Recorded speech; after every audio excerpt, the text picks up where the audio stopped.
खट्ठो खां ख़बर शामिल कयूं पिया। अब्दुल सत्तार दरस जे रिपोर्ट मुताबिक़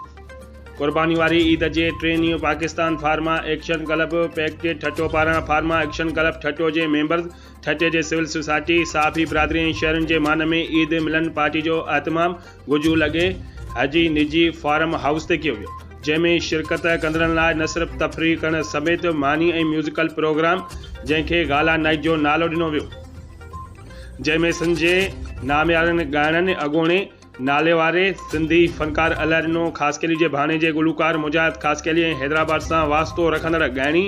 नेहा अली पिणु तक़रीब में पंहिंजा सुर बिखेरिया। तक़रीब में फार्मा एक्शन क्लब पैकेट ठट्टो जे अॻवान चेयरमैन शौकत कुरैशी, को चेयरमैन मजीद खट्टी, वाइस चेयरमैन नूरुद्दीन बिरोही, सदर Fida Khatti, general secretary Lala Gaffar Khan, information secretary Vikas Kumar, sport secretary Zoaib Ali Memon, joint secretary Thatta Zain Shoro ऐं जॉइंट सेक्रेटरी सिजावल पारां बहितरीन प्रोग्राम ऑर्गेनाइज़ करण ते शहरनि ऐं सिविल सोसाइटी समेत साफ़ी बिरादरी पारां खेनि ज़बरदस्त खिराज तहसीन पेश कयो वियो। तक़रीब में नंगर पब्लिक प्रेस क्लब ठट्टो जे चीफ पेट्रन जावेद लतीफ़ मेमन, मक़बूल हफ़ी बुखारी सीनियर नायब सदर,